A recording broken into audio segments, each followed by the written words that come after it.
Senator Jim Tedisco, thanks so much for being here. Dan, it's good to be with you.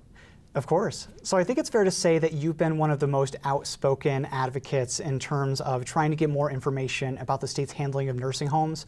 But for people watching at home that may not have a family member in a nursing home or that may not be following the issue, they may just not know what you're looking for. So tell me, what don't we know right now that you would like to know from the Cuomo administration? Well, first of all, it's not only me that's been outspoken. It's been Republicans and Democrats in the New York State legislature. But most importantly, it's been our constituents, the New Yorkers we represent in Senate and Assembly districts. This rises above politics. Big answer, holistic answer to that is we want to know exactly why this happened. To do that, we have to know the numbers of those who died in the nursing home, those who got sick enough to be taken to our hospital and died, and we need the data surrounding that. Simply put, we've been asking for that probably for 8, 9 or more months, and we foiled for it. We've asked questions, we've asked hearings about it. Why do we need those numbers? To give closure to the family members who lost loved ones, but to make sure this does not happen again on an uptick of this virus or another pandemic that comes around the corner. And it is shameless that we have not gotten these numbers, and we had to sue the governor, and we had to have a judge who said, and this is her words, Kimberly O'Connor, the judge, this was a total violation of the open government's law. You have to give us those numbers, and those have to be given by, I know this interview is going to be shown over the weekend, but they have to be given by Wednesday of this past week. So what do you do with that data? I know that you said that you want to stop this from happening in nursing homes again, but is this an opportunity for legislation or is it an opportunity for more legal action? I guess, what's the end goal here? Could be a combination, but here's why we need not only the numbers, and we know it's around 14 or 15,000. Hopefully we'll get the exact numbers right now, but we need the data surrounding that. Now the data surrounding that is the day and the date that every one of these deaths took place, from what nursing home it took place. We want to match that up first and foremost with the governor's executive order of March 24th, which, as you know, mandated that individuals who had COVID could not be discriminated against and had to be put into nursing homes. We want the numbers not only in the nursing homes, but those who got sick enough to go to the hospitals, because the hospitals didn't cause these deaths. It was where they got the contagion. Those numbers can lead us to potentially understanding that we can't be putting people who may be asymptomatic, but still are defined as having COVID into nursing homes.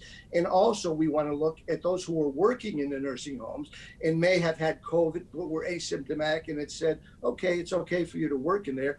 Or it also may be how many people were traveling around, workers from 2 or 3 or 4 different nursing homes, and then were moving into those nursing homes and carrying COVID.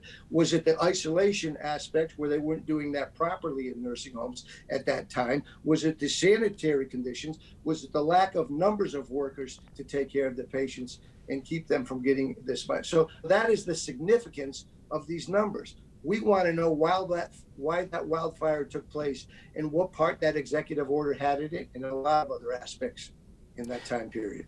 So obviously that's a lot of information. Democrats are in the majority in both the Senate and the Assembly. When or if we do get this information, do you have confidence that they'll actually act on it? It's been 6 months since they've been saying that they're considering subpoenas to the State Department of Health, and it just strikes me that even if they do get the data that you're all seeking, that they may not do anything with it. Yeah, there's no guarantee that my colleagues are going to work well in terms of drilling down and getting these answers, but we're going to hold their feet to the fire just the same way we're holding the governor's feet to the fire. They've been asking for these questions. If the only way to get those is to subpoena the governor and the commissioner in DOH, and they don't do it, I'm going to ask them to pass my bill, which is a bipartisan bill with a Democratic assemblyman, several Democratic members sponsoring it, and a lot of sponsors of the bill in the New York State Senate. But as I said, this rises above politics. And let me close by saying this. I know the governor will be embarrassed. He already is embarrassed by these huge numbers. It's not 8,000. It's close to 14 or 15,000. I know it's going to probably impact his record of positiveness and a great effect in dealing with this COVID virus. That does not rise above the fact that the family members deserve closure and we deserve to get those answers so we can stop this from ever happening again. And we're not going to stop until we get those answers. Do you think he should apologize to families of nursing home residents who died or were infected by COVID-19? Obviously, last year when the virus started, nobody really knew what was going to happen. But as the Attorney General's report said, there were things the state could have done that could have avoided some of those deaths. Yeah, I think he should apologize because I think a lot of more lives would have been solved.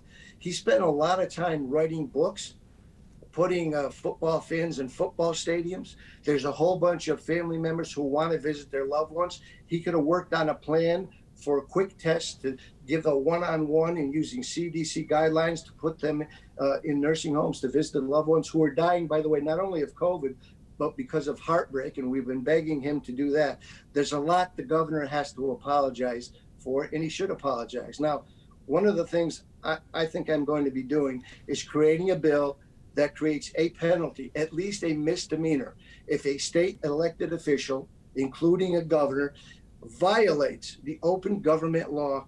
I think that's got to be a misdemeanor now, not just a violation, not just a slap on the wrist. What this governor has done and the commissioner has done and DOH has done is criminal in terms of what I see it as. So I'm going to be working on a piece of legislation to make it at least a misdemeanor of a lot of thousands of dollars in penalties and maybe time in jail from someone who covers this knowledge up and defies logic by defying that he really did it, that he didn't lie. He knows he's lied. He knows he had these numbers for 6 or 7 months. He can meet with all his Democratic colleagues he wants. It's never going to change the cover up he put in place.